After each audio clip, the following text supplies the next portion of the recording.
YouTube ဗီဒီယိုလေးတွေကိုထိုက်ကြည့်ပေးရုံနဲ့ပတ်စံရရှိလာမှာဖြစ်ပါတယ်နေ့စဉ်နဲ့အမျှ YouTube ဗီဒီယိုလေးတွေကိုစက္ကန့်ပိုင်းလောက်ကျွန်တော်တို့ကြည့်ပေးရုံနဲ့ပတ်စံရရှိလာမှာဖြစ်ပါတယ်ရရှိလာတဲ့ပတ်စံလေးတွေကိုခွလေတိုဝေါ်လက်ဖြစ်တဲ့ဘိုင်နဲ့ဘိုင်ဘီပြီးကအစားစီတဲ့ခွလေတိုဝေါ်လက်တွေနဲ့ပတ်စံထုတ်လို့ရမှာဖြစ်ပြီးတော့ဗီနီယာနဲ့လည်းကျွန်တော်တို့ပတ်စံထုတ်လို့ရမှာဖြစ်ပါတယ်စိတ်ဝင်စားတဲ့ဆိုရင်ကျွန်တော်ရဲ့ဗီဒီယိုလေးကို like အစလေးလုပ်ပြီးတော့ကျွန်တော်ရဲ့ channel လေးကိုလည်း subscribe ပါလေးနှိပ်ထားပေးဖို့တောင်းဆိုချင်ပါတယ်โอเคကျွန်တော်အခုပြောပြပေးမယ့် website လေးကဆိုရင်ကိုလူတို့အနေနဲ့ YouTube ဗီဒီယိုလေးတွေကိုကြည့်ပေးရုံနဲ့ပတ်စံရရှိလာမှာဖြစ်ပါတယ်โอเคဒီထက်ကနေကျွန်တော်တို့ပတ်စံဘယ်လိုဆောင်မလဲပတ်စံဘယ်လိုထုတ်မလဲဆိုတာလေးကိုအသေးစိတ်ပြောပြပေးမှာဖြစ်ပါတယ်ကျွန်တော်ပေးထားတဲ့လေးကနေဝေလိုက်ပြီးဆိုရင်ကိုလူတို့ကဒီနေရာလေးကိုရရှိလာမှာဖြစ်ပါတယ်ရောက်လာပြီးဆိုရင်ကျွန်တော်တို့ကဒီမှာ gas stand ဆိုတဲ့နေရာလေးကိုတစ်ချက်နှိပ်ပေးလိုက်ပါโอเคနှိပ်ပေးလိုက်ပြီးဆိုရင်ဒီနေရာလေးမှာကျွန်တော်တို့က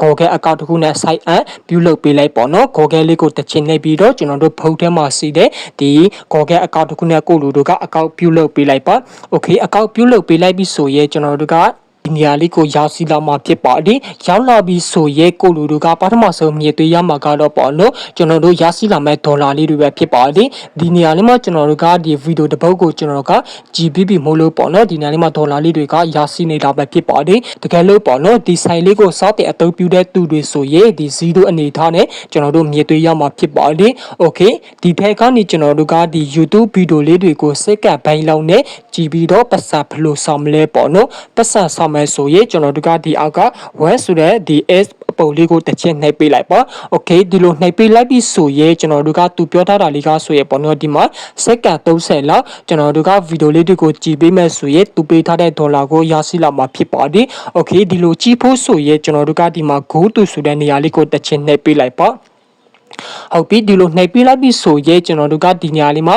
ဝင်ဗီဒီယိုဆိုတဲ့နေရာလေးကိုထပ်မံနှိပ်ပေးလိုက်ပါโอเคနှိပ်ပေးလိုက်ပြီးဆိုရဲဒီနေရာလေးမှာကျွန်တော်တို့ YouTube လေးထဲကိုရရှိလာမှာဖြစ်ပြီးတော့သူပေးထားတဲ့ဗီဒီယိုလေးတွေကိုကျွန်တော်တို့ကစက္ကန့်ပိုင်းလောက်နဲ့ကြည့်ပေးလိုက်မယ်ဆိုရဲကိုလူတို့ကဒေါ်လာလေးတွေကိုရရှိလာမှာဖြစ်ပါတယ်ဒီထဲမှာကျွန်တော်တို့သူပြောထားလို့မျိုးပေါ့နော်စက္ကန့်30လောက်ကြည့်ပေးလိုက်မယ်ဆိုရဲကိုလူတို့ကဒေါ်လာရရှိလာမှာဖြစ်ပါတယ်โอเคဒီထဲကနေကျွန်တော်တို့ကဗီဒီယိုအနည်းနဲ့စက္ကန့်ပိုင်းလောက်ကြည့်ပေးလိုက်ပြီးဆိုရဲခုနကျွန်တော်တို့ဆိုင်လေးထက်ကိုပြဝေလိုက်ပေါ့နော်โอเคပြဝေလိုက်ပြီးဆိုရင်ကျွန်တော်တို့ဒီမှာရရှိလာမဲ့ဒေါ်လာလေးတွေကိုသူကပြပေးထားမှာဖြစ်ပါတယ်ဗီဒီယိုတစ်ပုဒ်ကိုကြည့်တဲ့အခါမှာဆိုရင်0.00025ဒေါ်လာကျွန်တော်တို့ရရှိလာမှာဖြစ်ပါတယ်โอเคဒီလိုရရှိလာပြီဆိုရင်ကျွန်တော်တို့ဒီအောက်မှာဆိုရင်ပေါ့နော် next video ကျွန်တော်တို့ဒီဗီဒီယိုလေးတွေကိုထပ်မံကြည့်ချင်တဲ့သူတွေဆိုရင်ဒီမှာ next video လေးကိုကြည့်ပြီးတော့ထပ်မံကျွန်တော်တို့ကဒေါ်လာလေးတွေကိုစောက်ပေးသွားလို့ရမှာဖြစ်ပါတယ်โอเคကျွန်တော်တို့ကတော့ဒီမှာဥပမာအနေနဲ့ပြပေးတာမလို့ဒီအက loss ဆိုတဲ့နေရာလေးကိုပဲ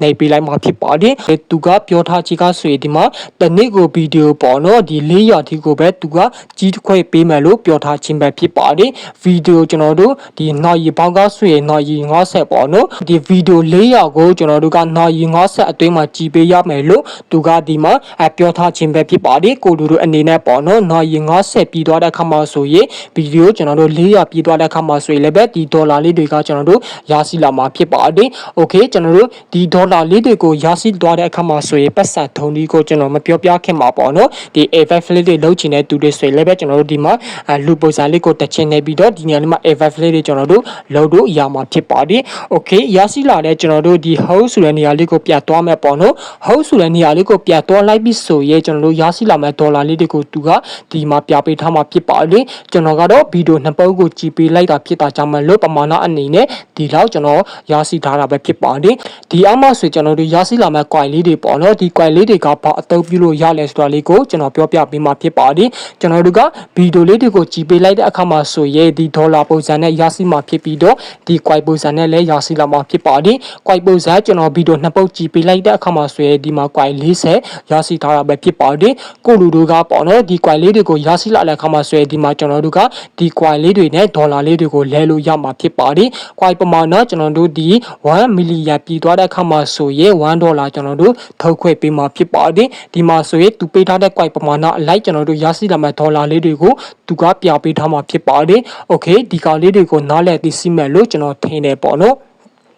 ဟုတ်ပြီဒီအောက်ကိုတွားလိုက်ရအောင်ဒီအောက်မှာဆိုရင်ကျွန်တော်တို့ဒီတနေ့တာအတွင်းမှာပေါ့နော်ရရှိထားတဲ့ဒေါ်လာပမာဏလေးတွေကိုသူကဒီမှာပြပေးထားမှာဖြစ်ပါတယ်ဒီအောက်မှာဆိုရင်တနေ့တာအတွင်းမှာကျွန်တော်တို့ရရှိထားတဲ့ဒီ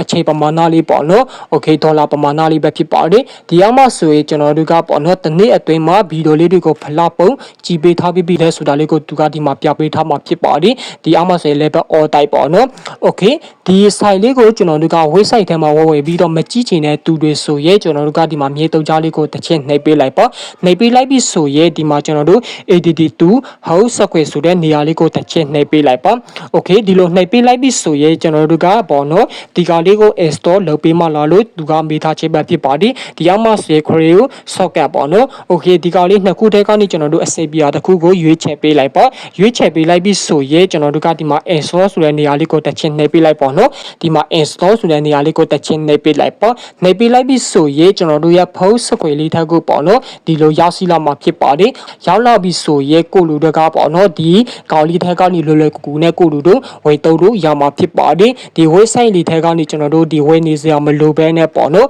ဒီ host စကွယ်လေးထက်မှာဒီလိုကျွန်တော်တို့တည်ပေးထားမယ်ဆိုရဲဒီကောင်လေးထက်ကနေဝယ်ပြီးတော့ကျွန်တော်တို့လွယ်လွယ်ကူကူအသုံးပြုလို့ရမှာဖြစ်ပါတယ်โอเคဒီထက်ကနေကျွန်တော်တို့ရရှိလာတဲ့ဒေါ်လာလေးကိုပတ်ဆက်ပြန်ထုံးမယ်ဒီလမ်းလေးကိုတွားမယ်ပေါ့နော်โอเคဒီမှာဆိုကျွန်တော်တို့က my boost ဆိုတဲ့နေရာလေးထက်ကိုတစ်ချက်ဝယ်ကြည့်လိုက်ရအောင်ဒီမှာဆိုရင်ဘာမှမရှိဘူးပေါ့နော်โอเคကျွန်တော်တို့ရရှိလာတဲ့ဒီဒေါ်လာလေးတွေကိုပတ်ဆက်ပြန်ထုံးမယ်ဒီလမ်းလေးကိုတွားမယ်ပေါ့နော်ပတ်ဆက်ပြန်ထုံးမယ်ဆိုရဲကျွန်တော်တို့ကဒီမှာ withdraw ဆိုတဲ့နေရာလေးကိုတစ်ချက်နှိပ်ပေးလိုက်ပါโอเคနှိပ်ပေးလိုက်ပြီးဆိုရဲဒီအောင်မှကျွန်တော်တို့ပတ်ဆက်ထုံးလို့ရမယ် wallet တွေကိုသူကဒီမှာပြပေးထားမှာဖြစ်ပါတယ်ပထမအနေနဲ့ကျွန်တော်တို့ကပေါ့နော်ပေနေအကောင့်နဲ့ပတ်ဆက်ထုံးလို့ရမှာဖြစ်ပါတယ်ဒီအကောင့်နဲ့ပတ်ဆက်ထုံးမယ်ဆိုရင်အနည်းဆုံးကျွန်တော်တို့က 0.1 USD ထားဖို့တော့လိုပါတယ် 0.1 USD ပြည်တာနဲ့ကျွန်တော်တို့ကဒီထက်ကနေပတ်စံစတဲ့ထုတ်လို့ရမှာဖြစ်ပါတယ်ဒီအောက်မှာဆိုရဲကျွန်တော်တို့က TRA နဲ့ပတ်စံထုတ်လို့ရမှာဖြစ်ပါတယ် TRA နဲ့ထုတ်မယ်ဆိုရဲ 0.35 ဒေါ်လာစီထားဖို့တော့လိုပါတယ်